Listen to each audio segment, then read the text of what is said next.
The Caped Crusader has got some skeletons in his closet. Welcome to WatchMojo.com, and today we'll be counting down our picks for the top 10 worst things Batman has ever done. Think you know the Caped Crusader? Click here to take the new Batman trivia quiz on WatchMojo.com. It's pretty hard, but get it right and you could win a collectible box from Culturefly, loaded with exclusive Batman toys, accessories, and apparel. Click here or follow the link in the description. For this list, we'll be looking at the most disappointing, regrettable, and downright awful things that Batman has ever done.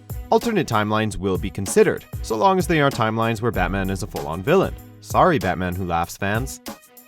Number 10. Infecting Cyborg with a computer virus. This particular offense takes place in the world of Injustice: Gods Among Us, in which Superman has snapped following the death of Lois Lane, but Batman continues to maintain that some lines should not be crossed. But apparently, infecting your computerized ally, Cyborg, with a virus, just in case, isn't crossing the line in the Dark Knight's rulebook. As revealed in Injustice: Gods Among Us, number 15, Batman uploaded Cyborg with a virus the very week they met, giving himself an on-off switch in case he ever judged it necessary to incapacitate the powerful hero. Even Killer Croc, who witnesses the reveal, can't help but call out the move. Number 9. Keeping records on his Justice League pals. While what Batman did to Cyborg was terrible and all, it's not like it was out of character.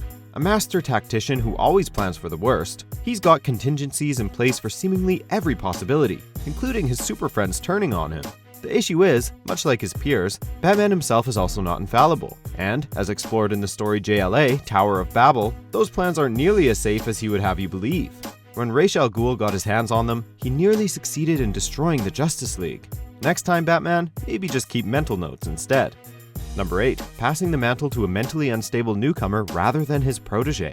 Perhaps it was never made explicit, but it always seemed pretty obvious that should the day come that Bruce Wayne needed to retire as Batman, Dick Grayson, his first Robin, would take over. And so, when Bruce Wayne was taken out of commission by the devious and powerful Bane, everyone assumed that Dick would be donning the cape and cowl, but apparently not.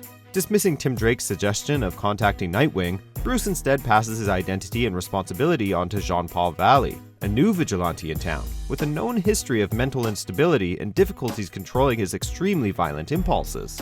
But no, you're right, Bruce. Dick is too busy. Better go with the maniac. Number 7. Abusing his fiance.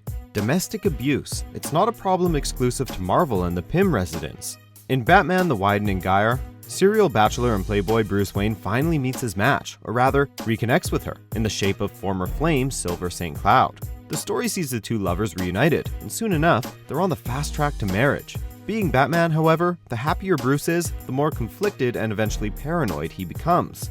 Almost immediately after becoming engaged, he runs her off the road and grabs her by the hair, roughly tearing some out. Why? To make sure she's not a robot. Silver soon forgives him, but she probably shouldn't have. Number 6. Hiring Robin's girlfriend as the new Robin. When you take a teenage sidekick under your wing, it comes with a certain level of responsibility, not only to keep them alive, but to set a good example, and Batman played this all wrong. When Tim Drake quits as Robin, Batman basically platonically rebounds with Tim's girlfriend, Stephanie Brown, despite having previously expressed his doubts about her abilities. After a single mistake, he promptly fires her and forbids her from fighting crime, a move that has made many fans suspect that he was simply trying to make Tim Drake jealous. It's the fallout of Batman's actions that really hurt though, as her attempts to prove herself culminates in her apparent death. Great job, Batman. Number 5. Having sex while thieves burned to death. Nothing sets the mood like the smell of burning human flesh, right, Bruce? Courtesy of Frank Miller, the much maligned all-star Batman and Robin is basically the worst and most offensive take on Batman you'll ever read. In this particular issue, Batman yells nonsensically aggressive banter at a group of armed thieves, before using the bleach they've stolen to make a Molotov cocktail and set them all on fire. Black Canary is watching him work and is apparently turned on by all the carnage, and so, with the unconscious thugs literally burning alive in heaps behind them, they have sex. Apart from the costume, this deplorable cringe monster is unrecognizable as Batman.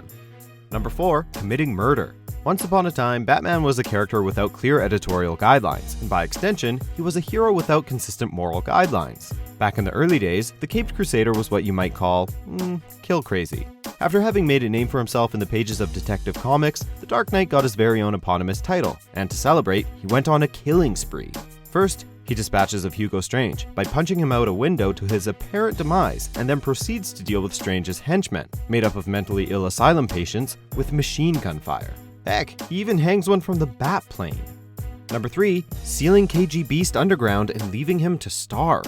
In issue number 4 of Batman, the Caped Crusader can be seen telling Robin that they, quote, never kill with weapons of any kind, a philosophy that would evolve into a strict no-killing rule over the years. But it would seem that decades later, Batman was still willing to toy with the definition of killing.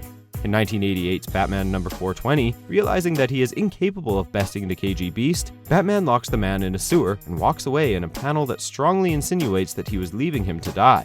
It was retconned by a later writer, but in terms of how it originally went down, that was a slow and painful death sentence, plain and simple. Number 2. The Eternal Torture of Lord Deathman. As we were saying, playing a little fast and loose with your definition of killing here, Batman. In this issue, in which Batman faces off against the obscure relic from 60s comics, Lord Deathman, he once again creatively works his way around his no-killing rule by condemning this villain to a fate worse than death. Seriously, those are words from Batman's own mouth. Knowing that this villain frequently fakes his own death and is actually immortal, Batman opts to lock him in a safe and then sentence him to exile in space to live eternally in confinement. Batman seems rather cavalier about the whole thing, but it's super messed up. Before we unveil our top pick, here are a few dishonorable mentions.